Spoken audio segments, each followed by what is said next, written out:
سخاوت بھائی ٹھیک ہے، مدینے سے بڑا پیار کرتے ہیں آپ؟ مدینے کی یاد بہت آتی ہے، بہت دل بھی کر رہا ہے جانے کو، اور ہمارے وہاں پہ مدام زمزم ہے، وہاں پہ پپو بھائی، حاجی پپو صاحب، وہ پچھلے دنوں آئے ہوئے تھے، انہوں نے مجھے کہا کہ فوری تیاری کرو اور تم نے جانا ہے. گئے اس سے پہلے کبھی؟ تو انشاءاللہ اب نہیں ویسے جانا ہوا؟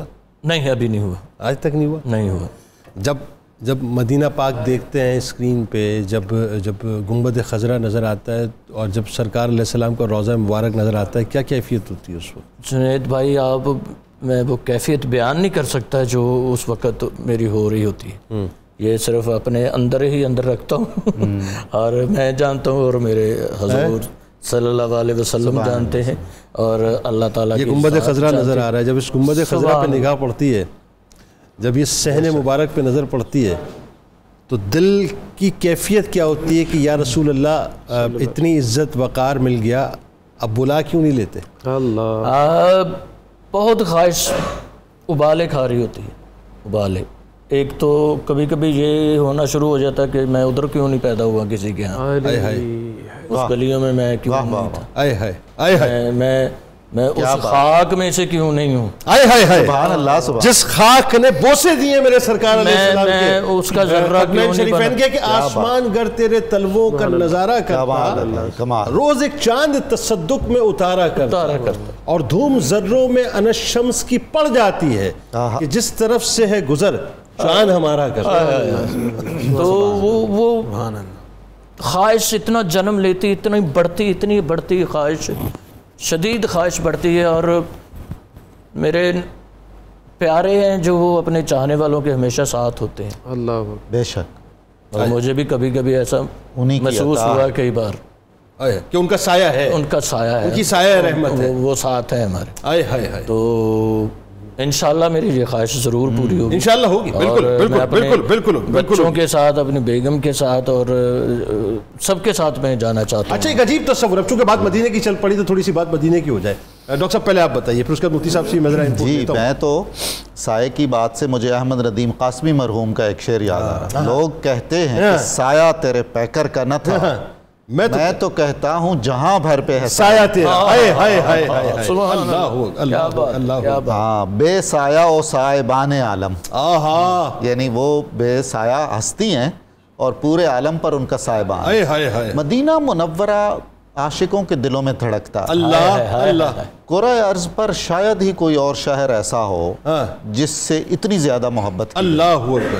اچھا، مخلوق کی محبت تو پھر بھی چلو کوئی بات ہے، خالق کی محبت، اللہ خالق جس شہر سے محبت کرے. مدینے کا نام سنتے ہیں کہ ٹھنڈک سی آتی ہے. ایسا ہی ہے. آپ پتہ یہ ہوا کیا ہے، میں آپ کو بتاؤں. موضوع تو ظاہر ہم نے کچھ اور بات کرنی تھی، وہ کریں گے انشاءاللہ افطار کے بعد.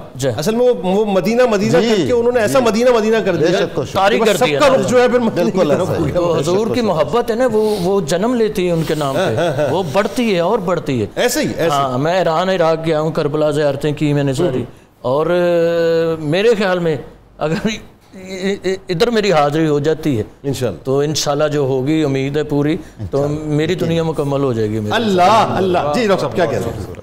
یہ آپ بتائیے. جی میں عرض کر رہا تھا کہ مدینہ منورہ کے آداب بھی تو کمال ہے نا.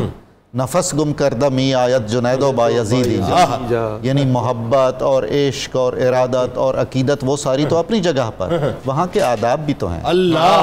اور وہ آداب خدا نے مقرر فرمائے اور وہ آداب دائمی ہیں.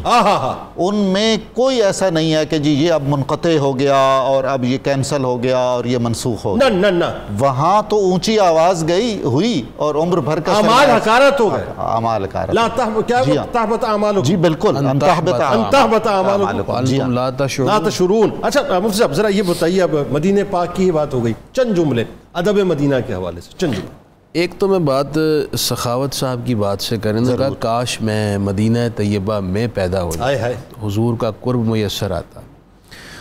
جب کہ آپ کی خدمت میں ایک بات عرض کر رہا ہوں، حضور رحمت کونین صلی اللہ علیہ وآلہ وسلم سے آپ کا کوئی امتی دور ہے ہی نہیں. سبحان. ہم اپنی دھڑکن کو بعد میں فیل کرتے ہیں، ہمارے آقا کو پہلے اس کی خبر ہوتی ہے. ایون کہ ہمارے مشائخ نے لکھا ہے, شیخ محقق نے یہ بات درج کی ہے, کسی کی یہ حسرت تھی میں جنت البقیع میں مدفون ہو جاؤں, کیونکہ جنت البقیع سے کل قیامت جب 70,000 افراد اٹھیں گے, ان سے حساب نہیں ہوگا, 14ویں کے رات کی طرح ان کے چہرے چمک رہے ہوں گے, لیکن وہ یہیں کہیں جا نہیں سکا, وسائل نہ تھے, کسی اور شہر میں اس کی موت آ گئی. تو آپ صلی اللہ علیہ شیخ محقق لکھتے ہیں کہ اہل کشف نے اپنے کشف سے دیکھا ہے کہ فرشتے بعد از موت ان کے اجسام جنت البقیع میں منتقل کر دیتے ہیں. المرء مع من احببتا, المرء مع من احبا, جس سے تم محبت کرتے ہو تمہیں اسی کے ساتھ شامل کر دیا جاتا ہے, چاہے آپ یہاں ہیں چاہے کہیں ہیں. میرا دل اور میری روح تو مدینے میں ہی رہتی ہے, میرا بات یہ ہے. ڈاکٹر صاحب اب ذرا آخر میں آپ نے بتانا ہے کہ خاص ٹپ اس حوالے سے, بہت سے لوگ ایسے ہوتے ہیں جن کا وزن کم ہو جاتا ہے, ٹھیک ہے جی, اب جی وہ سب کچھ چھوڑ دیا, فقر و فاقے پہ آ گئے, بالکل ویٹ لاس کر دیا آپ نے, اب اس کو مطلب ریوائم کرنے کے لیے وہ کیا کیا جائے, یا ریکور کرنے کے لیے کیا کیا جائے؟ ہوا اپرا لگا, صحیح ہے, 35 ادھر کرا لے, 40 ادھر کرا لے, 32 ادھر کرا لے, بالکل صحیح ہے, پیٹرول بھی کچھ پوا. اگر تو بہت زیادہ کسی کا ویٹ لاس ہو گیا ہے اور وہ دوبارہ سے ری گین کرنا چاہتے ہیں تو وہی ہیلدیئر آپشنز ہی لینی ہے. اس کا مطلب یہ نہیں ہے آپ باہر کا کھانا شروع کر دیں اور کہ ویٹ بہت زیادہ ڈکریز ہو گیا ہے تو اب ہم باہر کا کھا سکتے ہیں. تو وہ اس سے بھی انفلیمیشن ہوتی ہے, اس سے بھی ایک جو انڈر ویٹ پرسن ہے اس کو بھی ہارٹ ڈیزیز ہو سکتی ہے, ایک اوور ویٹ پرسن کو بھی ہارٹ ڈیزیز ہو سکتی ہے, ایک انڈر ویٹ پرسن کو بھی ڈائبٹیز ہو سکتی ہے, اوور ویٹ کو بھی ہو سکتی ہے, ٹھیک ہے. تو انڈر ویٹ, ہاں جی بالکل جی, وہ یہ نہ سوچیں کہ بھئی ہم لوگ کا ویٹ نہیں بڑھتا تو ہم لوگ باہر سے کچھ بھی کھا سکتے ہیں. آپ کبھی کبھی کھانے میں کوئی مسئلہ نہیں ہے, ہر روز کی ڈائٹ میں وہ چیزیں انکلوڈ نہ کریں, نیچرل فوڈس کی طرف ہی رہیں, جیسے سبزیاں ہیں, پھل ہیں, اور نیچرل جسے کہتے ہیں کہ جو گھر کا کھانا ہے زیادہ, گھر کا کھانا بھی اگر آپ کھا رہے ہیں نا, آپ باہر کا نہیں کھا رہے, آپ آٹومیٹکلی آپ کا ویٹ جو ہے اسٹیبل ہونا شروع ہو جائے گا. اچھا, ہاں یہ اسی کے اوپر ہی ہے. ہمارا جو ہے نا انٹیک وہی ہے کہ زیادہ ہم باہر سے کھاتے ہیں, پروسیسڈ بہت زیادہ ہوتا ہے ہمارا کھانا, اسی کی وجہ سے ہمارا بیسک ویٹ گین یا ویٹ لاس جسے کہتے ہیں کہ ہوتا ہے. تو ری گین کرنے کے لیے ہم کیا کریں پھر؟ ری گین میں بس اتنا کرنا ہے کہ وہی جو گھر کا کھانا ہے اس میں کیلریز آپ کی تھوڑی سی انکریز ہو جائیں گی, کسی نے بھی اگر گین کرنا ہے تو, لیکن اس میں ایکسرسائز تب بھی بند نہیں ہوتی. جس نے گین کرنا ہے اس کو بھی ضروری ہے کہ وہ ایکسرسائز کرے. اوکے بالکل. وہ کہتے ہیں کہ کھجور اور ککڑی یا کھجور اور کھیرا ملا کے اگر کھا لیا جائے اس سے بھی جو ہے مطلب وہ ویٹ جو ہے وہ بڑھنا شروع ہو جاتا ہے. کیلوریز کے حساب سے اگر دیکھا جائے, اگر آپ زیادہ انٹیک کر رہے ہیں, اگر آپ کیلوریز بڑھا دیں آٹومیٹکلی آپ کا ویٹ گین ہونا شروع ہو جائے گا. بالکل ٹھیک, بالکل ٹھیک ہو گیا. آپ کا بہت شکریہ, اور سخاوت بھائی آپ کو بھی بہت شکریہ, تشریف لائے. بڑی ہنسی مذاق کی باتیں آپ سے رہیں اور بڑی اچھی رہیں. مطلب اچھی بات آپ میں یہ ہے کہ آپ باادب ہیں. اچھی بات یہ ہے کہ آپ کے اندر ادب مدینہ, اور ادب مدینہ جس کے اندر ہے نا, بس پھر اس کا بیڑا ہی پار ہے. جی آئیے جناب. تو عائشہ صاحبہ کچن کا محاذ ہے, کہاں تک پہنچا؟ جی سر کمپلیٹ ہے ہماری ساری ڈشز. ہریالی ہانڈی بھی ریڈی ہے. ہریالی ہانڈی, جی جی, اور اس کے ساتھ ہمارا ڈیلائٹ بھی ریڈی ہے, کولڈ کافی بھی. اور اس کے ساتھ ہم نے سبروسو کے چکن پکوڑا فرائی کیا ہے اور ڈالڈا کے گھی میں آئل میں فرائی کیا, اور ساتھ میں چکن سموسا. اب جو انگریڈینٹس آپ نے استعمال کیے ہیں ہریالی ہانڈی سے لے کے, وہ سب بتائیے آپ, کیونکہ سخاوت بھائی بہت توجہ سے دیکھ بھی رہے ہیں اور سن بھی رہے ہیں. جی سر, گھاس ہے, ساگ ہے, پالک ہے, دھنیا ہے, ہری مرچ ہے, کیونکہ ہریالی ہے نا. نہیں سر ساگ نہیں ہے اس میں, ساگ نہیں ہے. کیا کیا آپ نے استعمال کیا؟ گراؤنڈ چ کچن سٹ کے چکن سٹ کے گراؤنڈ چ کہو جی ہریالی ہانڈی. ایسا ہم نے 1.5 کلو چکن لیا تھا, اس میں 1 کپ ہم نے آئل کا یوز کیا, 1 کپ ہم نے فرائی انین یوز کیا, 1 چھوٹے سائز کا ٹماٹر لیا تھا, اس میں ہم نے 1 کپ دہی لیا تھا, اس میں ہم نے سالٹ 1.5 ٹی اسپون, اور اس کے ساتھ ہم نے چلی فلیکس ڈالے تھے, جیسے کہ میں نے بتایا تھا کہ ہم ریڈ چلی نہیں ڈالیں گے. پھر اس میں ہم نے دھنیا پاؤڈر اور زیرہ پاؤڈر ڈالا. سب سے پہلے ہم نے چکن کو اچھے سے فرائی کر لیا, اس میں براؤن انین, گارلک اور جنجر کا پیسٹ ڈال کے اس کو ریڈی کیا, تھوڑا سا ٹمیٹو ڈال کے اس کو ڈھک دیا, سارے ڈرائی اسپائسیز ہم نے اس میں ایڈ کیے. جب وہ اچھے سے بھون گئے, ہم نے دہی کے ساتھ اس کو ڈھک کے پکا لیا. تھینک یو, بہت شکریہ, بہت شکریہ. آئیے جناب چلتے ہیں قصیدہ غوثیہ کی جانب اور دعا کی جانب, اور مل کے مفتی صاحب کے ساتھ دعا کے لیے اپنے ہاتھ. بسم اللہ الرحمن الرحیم.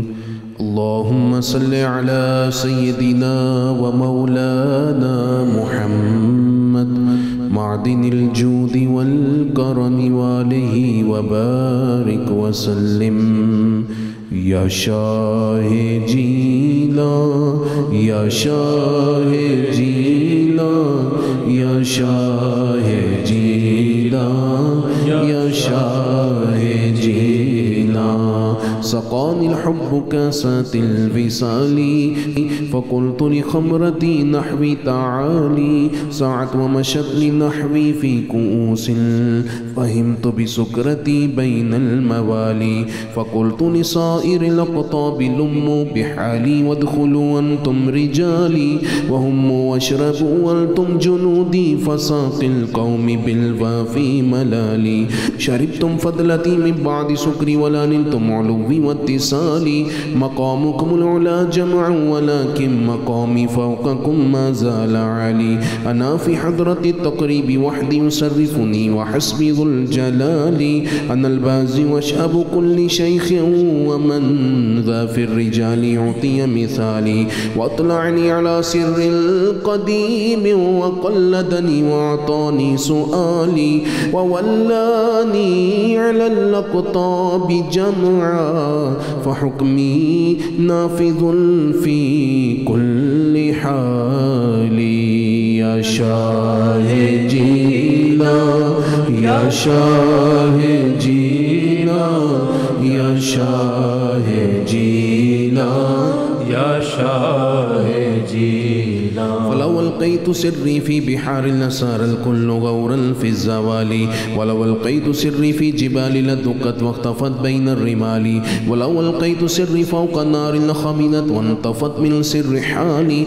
ولو ألقيت سري فوق ميت لقام بقدرة المولى تعالي وما منها شهور أو دهور تمر وتلقدي لا تالي وتخبرني بما يأتي ويجري وتعلمني فاقصر عن جدالي مريديهم واشتح وغني وافعل ما تشاء فالاسم عالي مريدي لا تخف الله ربي أعطاني رفعة نلت المنال طبولي في السماء والأرض دقت وشوس السعادة قد بدالي بلاد الله ملكي تحت حكمي ووقتي قبل قلبي قد صفالي نظرت إلى بلاد الله جمعا كخردلة على حكم اتصالي يا شاه جيلان يا شاه جيلان يا شاه جيلان يا شاه جيلان وكل ولي له قدم وإني على قدم النبي بدر الكمال مريدي لا تخف واشل فإني عزوم قاتل عند القتال أنا الجيلي محي الدين اسمي وأعلامي على رأس الجبال أنا الحسن والمخضع مقامي وأقدامي على عنق الرجال وعبد القادر المشهور اسمي وجدي صاحب العين الكمال تقبلني ولا تردد سؤالي أغثني سيدي انظر بحالي يا شاه جيلان يا شاه جيلان يا شاه جيلان يا شاه جيلان يا رحمن يا الله يا رحمن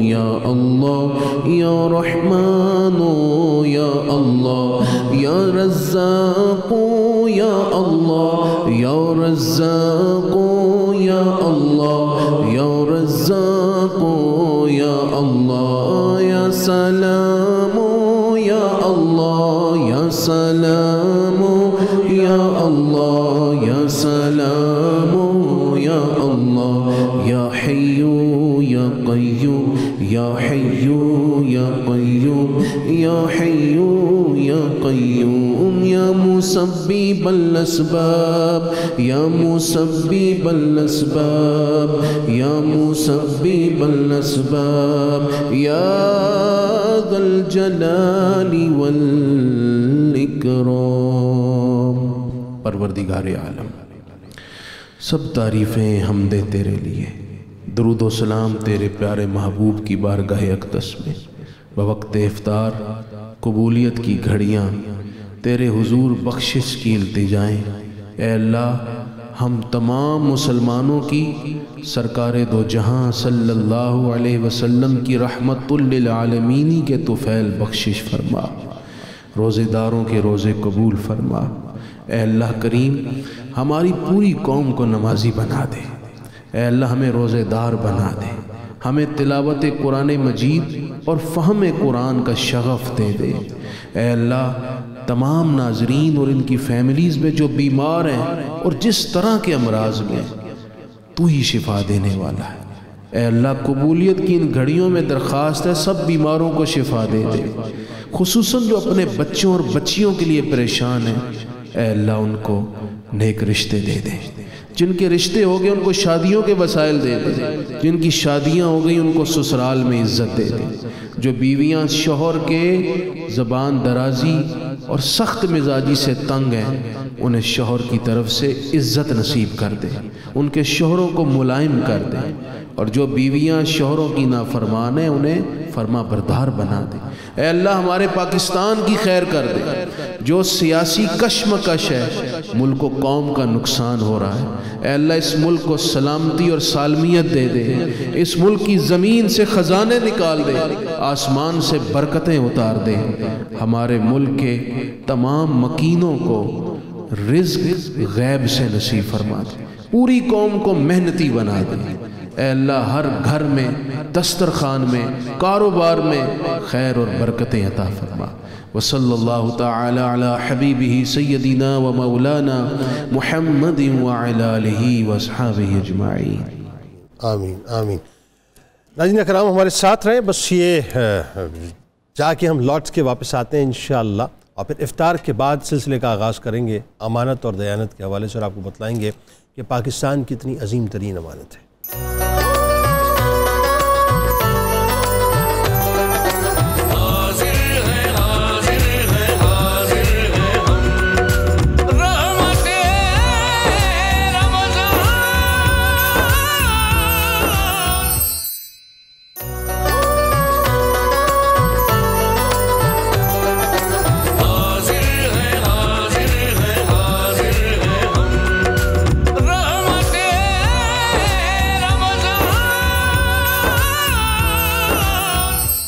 ایک بار پھر ناظرین میں آپ کو خوش آمدید کہتا ہوں، اور آج بہت اہم ترین پروگرام انشاءاللہ ہونے والا ہے، اور ظاہر گفتگو مستقل افطار سے پہلے ہو رہی ہے۔ یہ جو دیانت کا اور ایمانداری کا تصور ہے ناظرین، یہ انتہائی اہم ترین تصور ہے، یعنی اللہ تبارک و تعالیٰ نے جو کچھ بھی ہمیں عطا فرمایا، اللہ کے تمام تر حقوق کی پاسداری کرنا اور منون اس پر عمل کرنا، یہ ایک مسلمان کی حیثیت سے ناظرین ہمارا فرض ہے، اور ہم امین ہیں ان تمام باتوں کے، یعنی ان امانتوں کو ہمیں لوٹانا ہے۔ یہ جو پورا انسان کا وجود ہے یہ اللہ کی امانت ہے، اور اس وجود پر ہمارا تصرف ناظرین کچھ بھی نہیں ہے، جو کچھ بھی ہے سب میرے رب کا ہے۔ اسی طرح سے ناظرین ذرا غور کیجئے، یہ جو دیانت کا اور امانت کا تصور ہے، اگر یہ کسی معاشرے سے ختم ہو جائے، یا کسی قوم سے اگر ختم ہو جائے، یا کوئی قوم اس کو فراموش کر دے، یا اس کو بھول جائے، یا اس کو صرف نظر کر دے، تو ذہن میں رکھیے گا ناظرین پھر ان قوموں کا انجام بڑا دوسرا ہوا کرتا ہے۔ تاریخ گواہ ہے، انبیاء کرام علیہ السلام کی جب ہم اقوام پہ دیکھتے ہیں تو مختلف قسم کے عذاب آئے، وجہ صرف یہ ہے کہ جن امانتوں کا نزول اللہ تعالیٰ نے ان پر کیا، انہوں نے اس کو منون تسلیم نہیں کیا۔ نتیجہ یہ نکلا ناظرین کہ بددیانتی ان قوموں کے اندر عام ہو گئی، بے ایمانی ان قوموں کے اندر عام ہو گئی، اور پھر آخر میں اللہ تبارک و تعالیٰ نے ان کی تنابوں کو مکمل طور پہ کس دیا، کھینچ دیا، یہاں تک کہ وہ حجت، جس حجت کا انہوں نے خود یعنی اظہار کیا کہ لائیے ہم پر وہ عذاب جس کا آپ اظہار کرتے ہیں، نتیجتاً ناظرین وہ تمام عذاب ان پر آئے۔ آج میں ایک بات ابتدا میں کرنا چاہتا ہوں، اور آج گفتگو انشاءاللہ یہاں پہ ہم کریں گے کہ یہ جو پاکستان ہے ناظرین، یہ بھی بنیادی طور پر اللہ کی عطا کردہ ایک بہت عظیم ترین امانت ہے، یہ اللہ کے رازوں میں سے ایک راز ہے۔ پاکستان نور ہے اور نور کو زوال نہیں ہے ناظرین، یاد رکھیے گا اللہ تبارک و تعالیٰ نے یہ ایک نعمت کی صورت میں ہمیں عطا کیا ہے۔ اب سوال یہ پیدا ہوتا ہے صاحب کہ ایک عام پیون سے لے کے، یعنی آپ یوں سمجھ لیجئے کہ ایک عام آدمی سے لے کے، ایک عام پاکستانی سے لے کر جب ہم اپنی مقتدر حلقے تک کی بات کرتے ہیں، جس میں ظاہر ہے بیوروکریسی بھی شامل ہے، جس میں دیگر حلقے بھی شامل ہیں، تو کیا ہم وہ سنسیئرٹی کا لیول پاکستان کے ساتھ رکھتے ہیں؟ یعنی اس امانت کا جو حق ادا کرنا چاہیے کہ اس انداز سے ہم حق ادا کرتے ہیں اپنی جابز میں، اپنے مناصب میں، جہاں جہاں ہمیں رتبے دیے گئے، کرسیاں دی گئیں، طاقتیں دی گئیں، جو کچھ بھی ہمارے پاس موجود ہے ناظرین، کیا ہم اس انداز سے اس امانت کا حق ادا کر رہے ہیں جس انداز سے ہمیں حق ادا کرنا چاہیے؟ یعنی عالم تو یہ ہو گیا ہے صاحب کہ جس کا جہاں داؤ پڑتا ہے وہ اپنا کام نکالتا ہے۔ امانت تو چھوڑیے صاحب، صورتحال یہ ہو چکی ہے کہ ہر شخص اپنی اپنی سطح پہ، اللہ ماشاءاللہ جو لوگ ابھی بھی پاکستان کے ساتھ سنسیئر ہیں، پاکستان کے لیے کام کر رہے ہیں، وہ اپنی جگہ، لیکن جو لوگ نہیں کر رہے ناظرین، ان کو موقع ملنا چاہیے کہ کس انداز سے ہم پاکستان کے وجود کو بھمبوڑ کے اپنے مقاصد کو حل کریں۔ تو یاد رکھیے گا، یہ اللہ کا وہ انعام ہے ناظرین، یہ اللہ کی وہ عطا ہے، یہ اللہ کی وہ نعمت ہے، اور یہ اللہ کا وہ کرم ہے پاکستان کہ جس کے ساتھ جس کسی نے بھی بددیانتی کی ہے پھر اس کا نام بھی تاریخوں میں نہیں رہا ہے۔ ایسا نہ ہو کہ ان تمام لوگوں کو اللہ تبارک و تعالیٰ صفحہ ہستی سے مٹا دے کہ جو پاکستان کے خلاف کسی نہ کسی طور سے کام کرتے ہیں۔ سوچنا چاہیے کہ یہ کتنی بڑی نعمت ہے۔ آغاز کرتے ہیں۔ ہمارے ساتھ اس وقت دو شخصیات موجود ہیں جو یقیناً کسی بھی تعارف کی محتاج نہیں ہیں۔ پہلی شخصیت میرے بائیں جانب ممتاز عالم دین، میرے دل کے بہت قریب، محترم جناب مفتی محمد فاروق القادری صاحب موجود ہیں، اور دوسری شخصیت ممتاز اسکالر، آپ کے ہمارے ہم سب کے بہت پسندیدہ ہیں، محترم جناب ڈاکٹر محمد نوید اظہر صاحب موجود ہیں۔ آپ دونوں آپ کو السلام علیکم، خوش آمدید۔ اچھا جی، آغاز کرتے ہیں صاحب سب سے پہلے آپ سے، اور یہ بتائیے کہ جو گفتگو ہو رہی تھی ظاہر ہے اسی کانسٹیٹیوٹی میں ایک اہم ترین بات ہے، اور میرا خیال ہے کہ پہلے ذرا یہ لوگوں کو سمجھائیے کہ اگر ہم دیگر اقوام کی بات کرتے ہیں، ان کے عروج و زوال کی بات کرتے ہیں، تو وہاں ایک بات خاص طور پر نظر آتی ہے کہ حجت بھی تمام ہوئی، اللہ کی طرف سے امانتیں بھی پہنچی، لیکن انہوں نے بددیانتی بھی کی اور امانتوں کو بالکل خاطر خواہ کوئی اہمیت نہیں دی۔ نتیجہ یہ نکلا کہ ظاہر ہے ساری چیزیں سمیٹ دی گئیں۔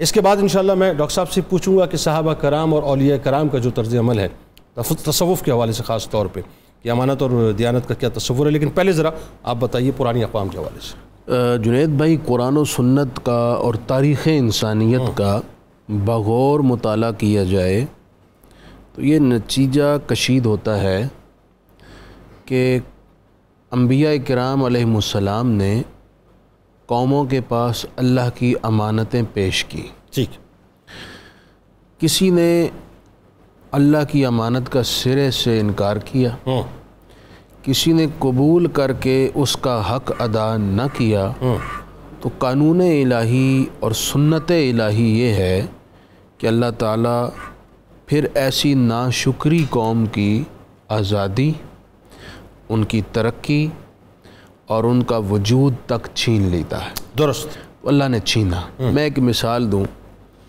قرآن مجید نے بہت ساری اقوام کی مثالیں پیش کی ہیں۔ ایک ہے حضرت شعیب علیہ السلام کی قوم، جسے قوم مدین بھی کہا جاتا ہے۔ بالکل ٹھیک۔ اس قوم کے پاس حضرت شعیب علیہ السلام اللہ کا دین لے کر آئے۔ بالکل ٹھیک ہے۔ انہوں نے 3 بڑی خرابیوں کا ارتکاب کیا جو صریحاً امانت الہی میں خیانت کا ارتکاب تھا اور اللہ کے قانون کے ساتھ کھیلنے کے مترادف تھا۔ درست۔ پہلا کفر و شرک۔ اللہ نے بندے کو پیدا کیا، اللہ کا بندے پر حق ہے کہ وہ اللہ کے وجود کا اقرار کرے اور اللہ کے ساتھ کسی کو شریک الوہیت اور شریک عبادت نہ ٹھہرائے۔ یہ پہلی امانت تھی۔ درست۔ دوسرا انہوں نے یہ کیا کہ وہ لین دین میں، آپس کے معاملات میں بددیانتی اور بے ایمانی کرتے تھے۔ اور تیسرا ان میں خاص عیب یہ تھا کہ وہ راہ زنی، ڈاکہ زنی، لوٹ کھسوٹ کرتے تھے چوکوں چوراہوں میں، اسی طرح راستوں میں جہاں سے مسافر گزرتے ان قافلوں کو لوٹا کرتے تھے۔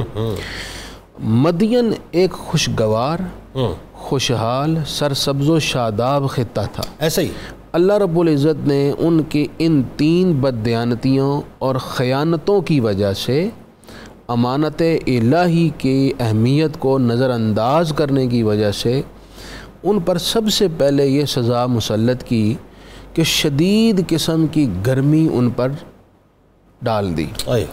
1 ہفتہ وہ شدید گرمی میں جلتے رہے۔ ٹھیک۔ 1 ہفتے کے بعد اللہ تعالیٰ نے کالے سیاہ بادل بھیجے۔ انہوں نے سوچا اب سیاہ بادل تو جم کر برسنے والی بارش کی علامت ہے۔ بالکل ٹھیک۔ تو سارے جلدی سے ان بادلوں کے نیچے جمع ہو گئے۔ اللہ رب العزت نے حکم دیا تو بادلوں سے پانی کے بجائے آگ برسنا شروع ہو گئی. اللہ. زمین میں زلزلے آئے, زمین پھٹ گئی, اور پھر حضرت جبریل علیہ السلام نے چیخ ماری. آپ کی چنگاڑ اور چیخ سے ان لوگوں کے سینے پھٹ گئے, جسم ریزہ ریزے ہو گئے, اور ان کی روحیں پرواز کر گئی. اب آپ غور کیجئے, وہ بھی ہماری طرح اسی جسم والے انسان تھے. بالکل ٹھیک. جو کچھ غذائیں ہم کھاتے ہیں یہی وہ کھاتے تھے. درست. انہوں نے بددیانتی کی, خیانت کی. قانون الہی یہ ہے کہ اللہ تعالیٰ نے ان سے عزت چھین لی. بالکل ٹھیک. یہ قانون رب العزت کا صبح قیامت تک ہر قوم کے لیے ہے. بالکل. خصوصاً وہ قوم جس نے اللہ کی امانت کو قبول کیا اور پھر اس میں خیانت کی. چونکہ الحمدللہ ملت اسلامیہ کے پاس اللہ کی امانتیں ہیں, انبیاء کی امانتیں ہیں, اور خاتم الانبیاء صلی اللہ علیہ وآلہ وسلم کی امانت اس دین حنیف کی صورت میں ہے. ہم اگر اس دین کے سرکل میں رہ کر, اللہ اور اس کے رسول کی بیان کی ہوئی حدود میں رہ کر اس دین کے فرائض اور واجبات کو ادا کرتے ہیں, ٹھیک ہے, تو ہم امانت کی ادائیگی کر رہے ہیں. بالکل ٹھیک ہے. اور اگر ہم ان کو پس پشت ڈال کر اپنی منشا اور مرضی اور اپنی خواہش کا نفاذ چاہتے ہیں جو کہ ہم کر رہے ہیں, تو پھر اللہ ترقی بھی چھینتا ہے, اللہ عروج بھی چھینتا ہے, اللہ برکت بھی اٹھا لیتا ہے, اور اللہ رب العزت عزت کو ذلت میں بدل دیتا ہے. اچھا, اس میں ذرا ایک بات اور مفتی صاحب تھوڑا سا, جیسے کہ آپ نے قوم شعیب علیہ السلام کا حوالہ دیا, مثال کے طور پہ اگر آپ قوم لوط علیہ السلام کو دیکھیں تو شہر صدوم پہ جو عذاب آیا آپ دیکھیں نا, اسی طرح سے اگر آپ ہود علیہ السلام کی قوم کی بات کریں, یعنی جملہ اقوام ہے نا, سب کی مثال. صالح علیہ السلام کی ہم بات کریں, قوم سمود کے اوپر جو سورۃ القصص پڑھ لیجیے, اور دیگر صورتوں میں بھی اللہ رب العزت نے ان تمام اقوام, قوم صالح کا بھی موجود ہے, قوم ہود کا بھی موجود ہے, قوم نوح کا بھی موجود ہے, حضرت ابراہیم علیہ السلام کی قوم کا موجود ہے, حضرت موسیٰ علیہ السلام کی بنی اسرائیل کے واقعات جو سورہ بقرہ میں آغاز ہو جاتا ہے کہ اللہ رب العزت نے بار بار انہیں مہلت بھی دی, بار بار انہیں عزت پلٹ کر عطا کی, لیکن پھر انہوں نے اللہ کی امانت میں خیانت کی, تو پھر ان پر پے در پہ 5 بڑے عذاب آئے. بالکل ٹھیک ہے.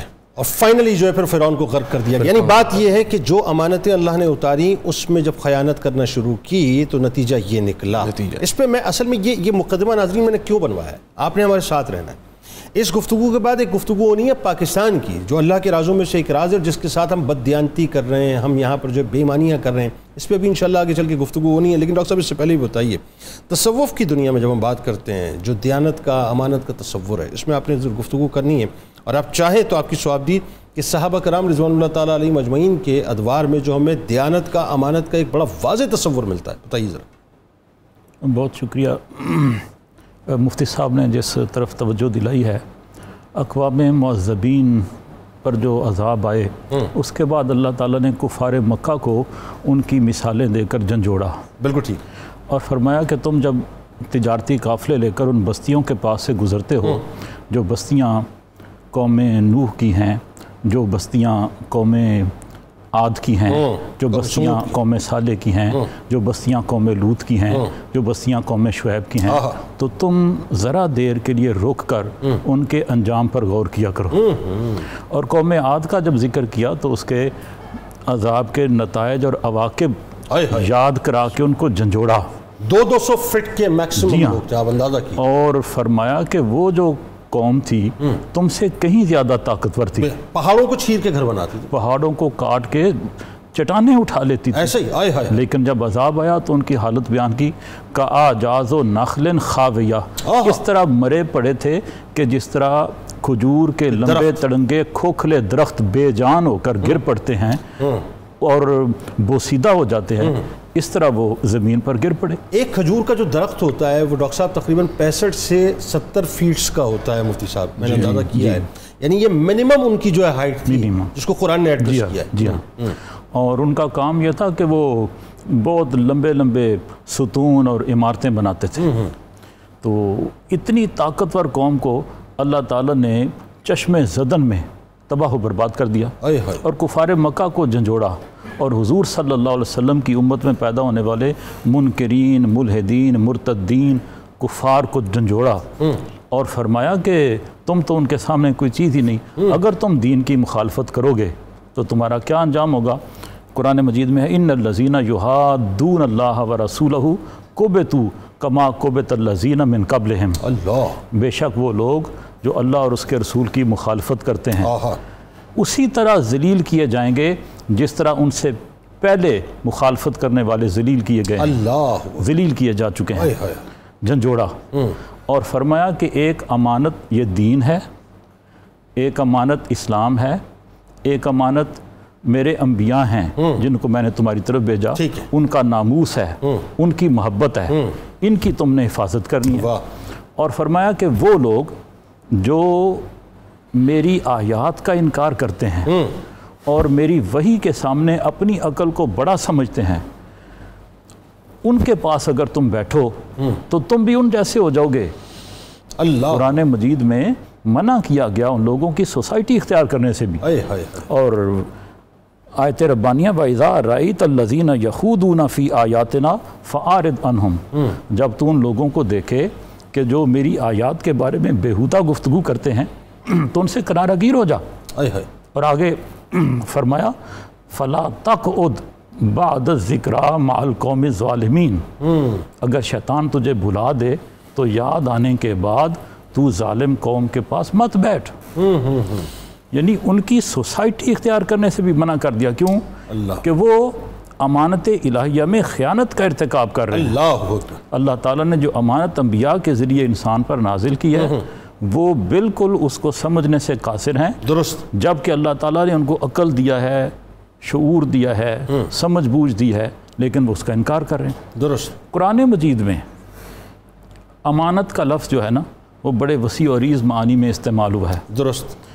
حضرت شعیب علیہ السلام نے اپنی قوم کو جب منع کیا بے راہ روی سے، اخلاقی گراوٹ سے، بددیانتی سے، تو فرمایا وَأَوْفُوا الْكَيْلَ وَالْمِيزَانَ بِالْقِسْطِ، اس کا ظاہری معنی تو یہی ہے نا کہ ناپ اور تول کو انصاف کے ساتھ پورا کرو، بالکل ٹھیک ہے، لیکن اس کا ایک معنی یہ بھی ہے کہ لوگوں کے حقوق کے پیمانے بھرے رکھو، ٹھیک ہے، لوگوں کے حقوق کا استحصال نہ کرو، لوگوں کے حقوق کو غصب نہ کرو، یعنی ان کی جو امانتیں ہیں ان تک لوٹاؤ اور ان کو ایکسپلائٹ نہ کرو۔ قرآن مجید میں جہاں بھی امانت کا لفظ استعمال کیا گیا ہے اس کے ساتھ یا تو عدل کی بات ہے، ٹھیک ہے، یا اس کے ساتھ تقوی کا لفظ استعمال کیا، درست۔ یہاں فرمایا کہ انتو عدل الامانات الی اہلہا، تو اس کے ساتھ عدل کی بات کی کہ عدل و انصاف ایک بنیادی عنصر ہے صالح معاشرے کا، اور اس میں وہ تمام تر چیزیں آ جاتی ہیں جو ایک معاشرے کو لوگوں کے استحصال کی وجہ سے کھوکھلا کر دیتی ہے۔ اور پھر ایک مقام پہ فرمایا فَإِنْ أَمِنَ بَعْضُكُمْ بَعْضًا، اگر تم میں سے کسی کو امین بنا دیا جائے، امانت اسے دے دی جائے، ٹھیک ہے، تو وہ کیا کرے فَلْيُؤَدِّ الَّذِي اؤْتُمِنَ أَمَانَتَهُ، اسے چاہیے کہ وہ امانت کو پورا پورا لوٹائے، وَلْيَتَّقِ اللَّهَ رَبَّهُ، اور اپنے رب اللہ سے ڈرتا رہے۔ اب یہ جو تقوی کا ذکر امانت کے ساتھ کیا، اس کا مطلب یہ ہے کہ امانت صرف دنیاوی امانت نہیں، مال و دولت کی امانت نہیں، یا ایک بانڈ نہیں جو کسی کو دے دیا، یا ایک مادی چیز نہیں، اس کے معنی بہت وسیع اور عریض ہیں، اور اس میں وہ تمام چیزیں آ جاتی ہیں جن کے ذریعے کسی کا حق دبایا جاتا ہے، درست، اور کسی کے حق کو غصب کیا جاتا ہے۔ بالکل بالکل۔ اب اس میں یہ وضاحت ہو گئی، اور یہ کتنی خوبصورت آیت جو اس وقت ڈاکٹر صاحب نے جو کوٹ کی، اور ظاہر ہے ہر آیت ہی خوبصورت ہے لیکن کتنی ریلیونٹ ہے کہ اللہ تعالیٰ تمہیں جو امانت دے اس معاملے میں اللہ سے ڈرتے رہو۔ اللہ نے ہمیں پاکستان کی صورت میں ناظرین بہت عظیم امانت دی ہے، کیا ہم اللہ سے پاکستان کے معاملے میں ڈر رہے ہیں؟ اس پہ گفتگو کریں گے، کالر کو شامل کرتے ہیں۔ نجیب اللہ صاحب میاں والی سے ہمارے ساتھ ہیں، السلام علیکم۔ وعلیکم السلام سر۔ جناب محترم جناب صاحب، جناب میں نے آپ کی آواز سمجھ نہیں آ رہی نجیب اللہ صاحب۔ مفتی صاحب سے پوچھ رہا ہے کہ بدگمانی کتنا بڑا گناہ ہے؟ بدگمانی کتنا بڑا گناہ ہے، بالکل آپ کو بتلاتے ہیں۔ بہت شکریہ آپ نے ہمیں جوائن کیا۔ ایک اور کالر ہے محمد عارف صاحب کشمیر سے، السلام علیکم۔ جی وعلیکم السلام جناب، کیسے ہیں؟ ٹھیک ہیں؟ شکر اللہ کا سر. جناب فرمائیے. سر میں زکوٰۃ کے حوالے سے پوچھ رہا تھا سر. قرض حسنہ میں دی ہوئی رقم سر اس کے حوالے سے مالک کو ہی دینی پڑے گی زکوٰۃ اس پہ یا کیا ہے اس بارے میں؟ قرض حسنہ کسی کو دیا ہے، آپ یہ سمجھنا چاہ رہے ہیں کہ وہ زکوٰۃ کی مد میں کٹوا سکتے ہیں کہ نہیں، یہ بات؟ جی سر. جی سر بالکل آپ کو بتاتے ہیں. بہت شکریہ آپ نے ہمیں جوائن کیا. بدگمانی کتنا بڑا گناہ ہے؟ بہت بڑا گناہ ہے. ان بعد الظن اثم. اللہ نے قرآن مجید میں اس کی مذمت کی ہے. کسی کے بارے میں برا نہ سوچیں نہ برا کریں. زیادہ ظن قائم نہ کیا کرو. زیادہ ظن قائم نہ کریں. یہ بہت بڑی برائی ہے. یہ فساد کا باعث ہوتا ہے. بسا اوقات اس کا فساد کئی لوگوں تک پھیلتا ہے. گھر بھی تباہ ہوتے ہیں. بالکل ایسا. اس سے سوسائٹی کے اندر بہت آپس میں کشمکش پیدا. سر آپ تو یہ بات فرما رہے ہیں، میں تو یہ مانتا ہوں کہ اس سے قومیں تباہ ہو جاتی ہیں. اور اگر آپ اس وقت کرنٹ سچویشن پاکستان کی دیکھیں تو میرا خیال ہے لفظ بدگمانی جو ہے نا، یہ آپ کو ہر ٹائٹل کے ساتھ جو چسپاں نظر آئے گا. کئی گھر تباہ ہو گئے ہیں جی اس سے. گھر تباہ ہو گئے، قومیں تباہ ہو جاتی ہیں. بالکل ٹھیک ہے. قرض حسنہ زکوٰۃ کے طور پہ دے سکتے ہیں. دیکھیں جس مال کو آپ نے بطور قرض دیا ہے، دیتے وقت نیت قرض کی تھی، اب واپس نہیں مل رہا تو آپ کہہ رہے ہیں زکوٰۃ پہ کٹا دوں. بالکل یہ بھائی جان یہ نہیں چلے گا. زکوٰۃ دیتے وقت زکوٰۃ کی نیت ہونا ضروری ہے. بالکل بالکل ٹھیک ہے. ناظرین ہمارے ساتھ رہیں. واپس لوٹ کے انشاءاللہ مفتی صاحب سے کنٹینیو کریں گے. اور جو پاکستان اللہ کی امانت ہے صاحب، اس پہ ذرا آج بات کریں گے. بڑا دل دکھی ہے. اللہ تعالیٰ سے دعا کیجئے کہ اللہ تعالیٰ امت پر اور پاکستان پر بالخصوص اپنا خاص فضل و کرم فرمائے. لوٹ کے واپس آتے ہیں.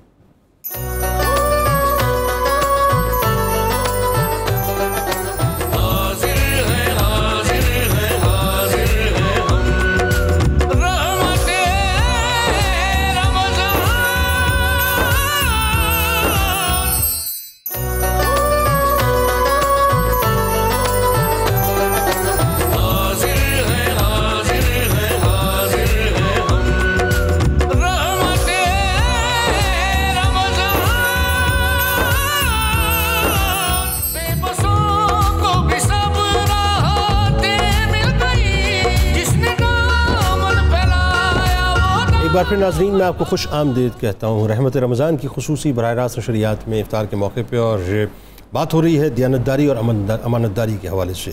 مفتی صاحب ذرا بتائیے اس حوالے سے کہ پاکستان بنیادی طور پر ظاہر اللہ کی ایک امانت ہے، اللہ کے رازوں میں سے ایک راز ہے، نور ہے جس کو زوال نہیں. یہ ساری باتیں اپنی جگہ ہیں. جب اتنی تمام باتیں ہم سنتے ہیں، سمجھتے ہیں، پڑھتے ہیں اور ہمیں نظر بھی آتا ہے کہ اللہ تعالیٰ نے ہم پر بہت بڑا انعام کیا ہے، تو اس امانت کے پاس رکھنا اور دیانتداری سے اس کی خدمت کرنا کس حد تک ہمارے اوپر فرض عین ہے؟ جنید بھائی افسوس سے کہنا پڑتا ہے کہ ہمارے زعماء نے اس ملک جیسی عظیم نعمت اور امانت کی بڑی بے قدری اور بے توقیری کی ہے. اس کے ساتھ وہ سلوک کیا ہے جو قوم صالح نے حضرت صالح علیہ السلام کے معجزہ اونٹنی کی اونچوں کے ساتھ کیا تھا. اس ملک کو لوٹنے میں، اس کو کمزور کرنے میں کوئی کمی نہیں چھوڑی. میں ابھی غور کرتا ہوں تو مجھے میرے سامنے کئی طرح کی احادیث میرے ذہن میں گھوم رہی ہیں اور ان سب کا میں مصداق پاکستان کو پاتا ہوں. پہلے نمبر پر دیکھیں کہ ہمارے ملک میں سب سے بڑی توقیری اس ملک کے ساتھ یہ ہوئی کہ نااہلوں کو ملک کی قیادت اور ملک کے کلیدی عہدے سپرد کیے گئے. صحیح بخاری میں حدیث ہے، عرض کی گئی حضور متی الساعہ، قیامت کب آئے گی؟ آپ نے فرمایا اذا وسد الامر الى غیر اہلہ فانتظر الساعہ. جب مناصب، عہدے، پلیٹ فارمز نااہلوں کے سپرد کیے جائیں گے پھر تم قیامت کا انتظار کرنا، کیونکہ نااہلوں کی وجہ سے فساد بپا ہوگا جو قیامت کے پیش خیمہ ہوگا. اللہ آج ہمارے ملک میں اوپر سے لے کر نیچے تک دیکھیں نااہلوں کی ایک فوج بیٹھی ہوئی ہے، بالکل، جس کی وجہ سے اب ملک ہمارا عدم توازن کا اور بے توقیری کا شکار ہے. اور ترا اس پہ یہ کہ نااہل اپنے آپ کو نااہل ماننے کو تیار ہی نہیں. کون مانتا ہے جی؟ کیونکہ نااہل شخص اپنی ذات میں اہل نہ صرف منصب کا ناجائز استعمال کرتا ہے بلکہ قوم کی امانتیں، قوم کے خزائن، یہ سب پھر لوٹ کھسوٹ کا شکار ہوتے ہیں. یہ پھر یا تو زیر زمین چلے جاتے ہیں یا آؤٹ آف کنٹری چلے جاتے ہیں، جس سے ملک کو بے تحاشا نقصان ہوتا ہے. دوسرا بڑا نقصان اس امانت کے ساتھ زیادتی، رشوت لے کر نااہلوں کی تقرریاں کی گئی ہیں. بالکل ٹھیک ہے. سب سے اہم عہدہ میں سمجھتا ہوں ملک میں ایک استاذ کا عہدہ ہے. ٹھیک ہے. جس نے نئی نسل کو تیار کرنا ہوتا ہے. بالکل ٹھیک ہے. ہمارے چھوٹے اسکولوں سے لے کر یونیورسٹیز تک اساتذہ کی تقرریاں پیسے لے کر، رشوت لے کر کی جاتی. مطلب میرٹ کی بے توقیری کی ہے نا ہر سطح پہ، یعنی جب ہر حکومت کی سطح. نااہل استاذ ہوگا، مربی نااہل ہوگا، تو اس نے تربیت کیا کرنی ہے؟ بالکل ٹھیک. اس نے جو آگے نسل تیار کرنی ہے قوم کے معمار، وہ معمار کیا ہوں گے؟ وہ تو قوم کی بربادی کا پیش خیمہ ہوں گے. نہیں، وہ بات ٹرکل ڈاؤن ایفیکٹ ہوتا ہے نا. جب اوپر والے رشوت لیں گے اور کرپشن کا پیسہ استعمال کریں گے تو پھر مجھے بتائیے تربیت آپ کیا کریں گے؟ اس امانت کو سیکیور کرنے والی نئی نسل جو ہے اس کے سامنے تو ٹرینڈ یہ بنا ہوا ہے. اس کے سامنے ٹرینڈ یہ بنا ہوا ہے. بالکل ٹھیک. اچھا، تیسری اس قوم میں اس وقت جو چند سالوں سے میں نے دیکھا، میں سیاسی آدمی نہیں ہوں، میں ایک عام آدمی ہوں. بالکل ٹھیک ہے. جو میں فیل کر رہا ہوں پبلک میں، وہ دو تین چیزیں ہیں. نمبر 1، یہ قوم ایگریسو ہو گئی ہے. بالکل ٹھیک. اس سے پہلے قوم کے اندر اتنا غصہ، غضب، غیظ، نفرت نہیں تھی. اب ایک ہی گلی میں رہنے والے مختلف پارٹیز کے لوگ ایک دوسرے سے نفرت کرنے لگ. بالکل ایسا. پوری قوم کو بدتمیز اور ناشائستہ بنایا جا رہا ہے. اس کی وجہ ہمارے زعماء، ہمارے لیڈرز کی آپس کی بدتمیزیاں اور بد تہذیبیاں ہیں جو قوم کی اور آنے والی نسل میں منتقل ہو رہی ہیں. بالکل. یہ قوم کے ساتھ بڑی زیادتی ہوئی ہے. یہ اس امانت کی بڑی توقیر، اللہ کی دی ہوئی امانت جو عظیم ترین امانت پاکستان ہے، اس کے ساتھ خیانت کی گئی ہے. اور اس کے ساتھ دیکھیں ایک اور بڑا جو خاص نقصان ہوا ہے، جب ہمارے اداروں نے اپنے منصب میں امانت ادا نہیں کی، یعنی اپنے فرائض کو بھرپور ادا نہیں کیا، کیونکہ امپلائیز کا اپنے حق کو ادا کرنا یہ امانت ہے. ٹھیک ہے. اس کو ادا نہ کرنا خیانت ہے. آج سرکاری دفتروں میں چلے جائیں، آپ کام نہیں کروا سکتے، اپنا جائز کام نہیں کروا سکتے. بالکل ٹھیک ہے. پھر وہاں چلے جائیں، اگر موبائل پہ کھیل رہے ہیں، آپس میں گپ شپ کر رہے ہیں، ایسا رزق بھی حلال نہیں ہوتا. اچھا، امانت داری بھی نہیں ہو رہی ہے اور دیانت داری بھی نہیں. دیانت داری بھی نہیں، یعنی نہ آپ جاب سے سنسیئر ہیں، اور جاب سے اگر کوئی کام کرتے بھی ہیں تو احسان کر کے پیسے لے کے کرتے ہیں، پیسے لے کے پیسے لینا اپنا حق سمجھتے ہیں. اب یہ جو بددیانتی اور خیانت قوم میں ہر طرف ہوئی ہے، اس کا نقصان کیا ہوا ہے؟ اب حدیث شریف سنیے. آج ہم جو معیشت کی تنگی کا رونا روتے ہیں، اس ملک کو اللہ تعالیٰ نے ظاہری باطنی خزانوں سے بھرا ہوا ہے، لیکن اس کے باوجود ہم تنگ دست ہو گئے ہیں. ہم بھیک مانگ کر ملک چلا رہے ہیں. ایسا ہی میں اس کو بھیک کا لفظ اس لیے یوز کر رہا ہوں کہ ہم مانگ مانگ کر قرضے لے لے کر اپنا ملک چلا رہے ہیں.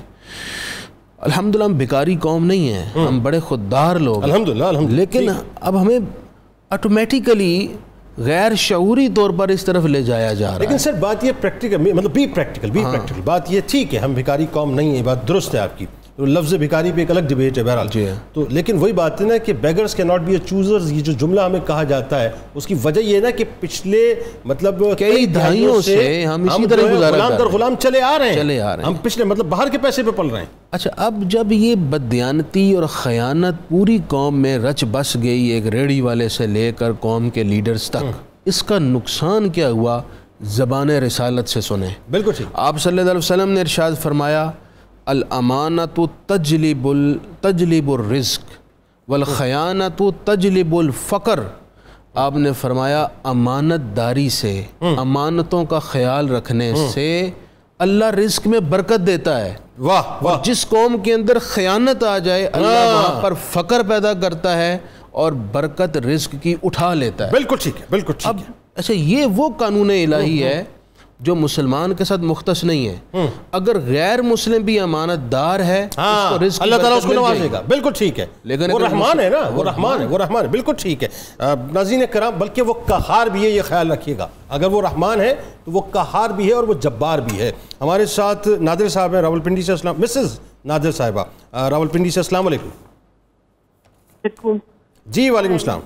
میں ایک سوال پوچھنا چاہتی ہوں کہ یہ جو ملک میں آپ جو رزق کہہ رہے ہیں قرآن میں بھی ہے کہ میں جو بندہ پیدا کرتا ہوں اس کا رزق خود دیتا ہوں. ٹھیک ہے ٹھیک ہے. یہ ہماری یہ پوزیشن خصوصاً مسلم لیگ نون والے جو کہتے ہیں کہ رزق امریکہ دیتا ہے، امریکہ ہمیں دیتا بھی کچھ نہیں. امریکہ نے یہ کہا ہے کہ ہم اس ملک کو ڈیولپ نہیں ہونے دیں گے. تو یہ انہوں نے ملک میں جو انتشار پھیلا دیا پوری اپوزیشنوں کو. بس یہ پرسیپشن آپ کا جو ہے وہ اپنی جگہ، لیکن سوال آپ کا جو ہے اس میں سے میں اگر کرکس نکالوں یہ کہ رازق اللہ ہے، اس میں کوئی دوسری رائے نہیں ہے. اور ظاہر ایک ڈیبیٹیبل موضوع ہے، اس پہ بہت طویل گفتگو ہو سکتی ہے. وقت چونکہ ہمارے پاس بڑا پریسائز ہے. جہانگیر بیگ صاحب کراچی سے ہمارے ساتھ ہیں. السلام علیکم. وعلیکم السلام سر.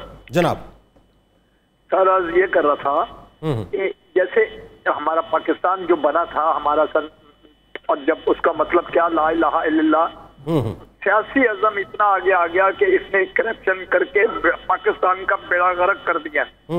ہمارے دین میں مولانا جتنے بھی تھے عالم دین، ان کو بھی جیسے سیاسی رہنما آگے آتے ہیں، ان کو بھی آگے آنا چاہیے تھا تاکہ ہمارا نعرہ وہی رہتا اور وہی دین رہتا، وہی سب کچھ رہتا.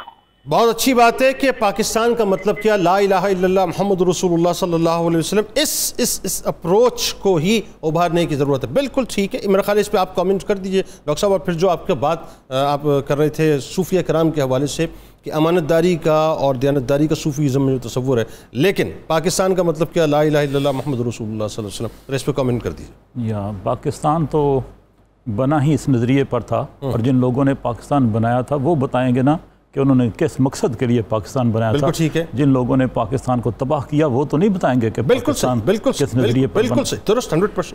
قرآن مجید میں امانت کے حوالے سے جو بنیادی آیت ہے جو سارے امانت کے مفہوم کو سمجھنے میں مدد دیتی ہے وہ ہے انا اردنا الامانۃ علی السماوات والارض والجبال فابین ان یحملنها واشفقن منها وحملها الانسان، کہ ہم نے اپنی امانت پیش کی آسمانوں پر، زمین پر، پہاڑوں پر، تو انہوں نے اس کو اٹھانے سے انکار کر دیا اور ڈر گئے، اور انسان نے اس امانت کو اٹھایا. درست. اکثر مفسرین کرام فرماتے ہیں کہ یہاں امانت سے مراد خلافت الہیہ ہے کہ اللہ تعالیٰ نے انسان کو اپنا خلیفہ بنایا. لیکن حقیقت یہ ہے کہ یہاں امانت سے مراد اختیار ہے جو صرف انسان کے پاس ہے، نہ آسمانوں کے پاس ہے، نہ زمین کے پاس ہے، نہ پہاڑوں کے پاس ہے، نہ دیگر مخلوقات کے پاس ہے. وہ صرف انسان کے پاس ہے، اور وہ خلافت ہی کا ایک جز ہے. اچھا. خلافت ہی کی وجہ سے انسان کو دیا گیا. ٹھیک ہے. جانوروں میں تھوڑا بہت اختیار ہمیں نظر آتا ہے، ان پر حملہ کیا جائے تو وہ اپنا تحفظ کرتے ہیں، دفاع کرتے ہیں. درست. وہ اپنے چارے کے لیے، غذا کے لیے، خوراک کے لیے تگ و دو کرتے ہیں. درست. لیکن یہ اس طرح کا اختیار نہیں جس طرح کا اختیار انسان کے پاس ہے. درست. جانوروں کا اختیار ان کی جبلت میں رکھا گیا ہے. درست. فرشتے اللہ تعالیٰ کی بڑی اعلیٰ مخلوق ہیں، لیکن وہ مطیع ہیں. بالکل ٹھیک ہے. فرما بردار. ایک آٹو سسٹم کے اوپر ہے. جی ہاں. ان کے پاس تو نافرمانی کا اختیار ہی نہیں. بالکل بالکل ٹھیک.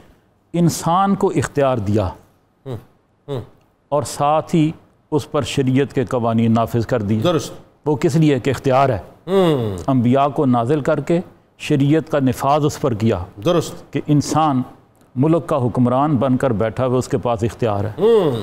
انسان فیکٹری کا باس بن کے بیٹھا ہوا ہے اس کے پاس اختیار ہے کہ وہ امانت دار بنے یا مطلب بددیانت بنے. انسان اپنے کنبے کا سربراہ ہے، اس کے پاس اختیار ہے.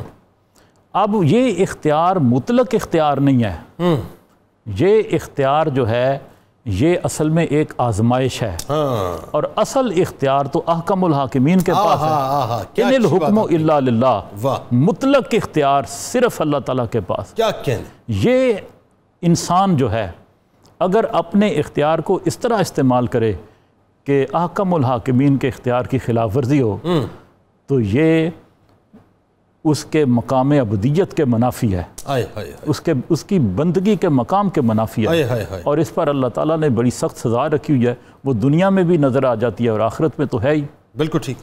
اب صوفیاء کرام نے اس اختیار کا کیسے استعمال کیا؟ صوفیاء کرام فرماتے ہیں کہ یہ جو اختیار ہے نا یہ انسان کے جسم میں حواس کے ذریعے نظر آتا ہے اور عقل کے ذریعے نظر آتا ہے. ٹھیک. عقل سے انسان غور و فکر کر رہا ہے کہ صحیح کیا ہے غلط کیا ہے، اور حواس جو ہیں دیکھنا، سننا، چھونا، چکھنا، سونگھنا، ان میں اختیار ہے، ان میں پوٹینشل رکھا گیا ہے صحیح استعمال کا بھی، غلط استعمال کا بھی۔ اگر تو انسان ان کا غلط استعمال کرتا ہے تو وہ اللہ تعالیٰ کی نافرمانی کر رہا ہے، امانت میں خیانت کر رہا ہے۔ ٹھیک ہے، بالکل صحیح ڈاکٹر صاحب، بہت شکریہ، بہت شکریہ، وقت بالکل سمٹ گیا اور میں قطع کلام کی معذرت چاہتا ہوں، یقیناً آپ سے مزید استفادہ کرتے ہیں۔ مفتی صاحب بہت شکریہ، آپ تشریف لائے، اور آئیے جناب مل کے چلتے ہیں کراچی، لیکن اس سے قبل صرف ایک جملہ، پاکستان کی قدر کیجئے، پاکستان کی ناقدری مت کیجئے، ورنہ تاریخ آپ کو ایسا فراموش کرے گی کہ آپ کا نام بھی داستانوں میں نہیں ہوگا۔ خورشید بھائی کے، ہمارے خورشید بھائی علیہ رحمہ کے صاحبزادے حسان خورشید ہمارے ساتھ کراچی میں موجود ہیں۔ مجھے اجازت دیجیے، انشاءاللہ زندگی رہی تو رات 2 بجے سحری کی ٹرانسمیشن میں آپ سے ملاقات ہوگی۔ اس دعا، اس امید، اس یقین کے ساتھ کہ اللہ تعالیٰ آپ کا، ہمارا، ہم سب کا حامی و ناصر ہو، آمین۔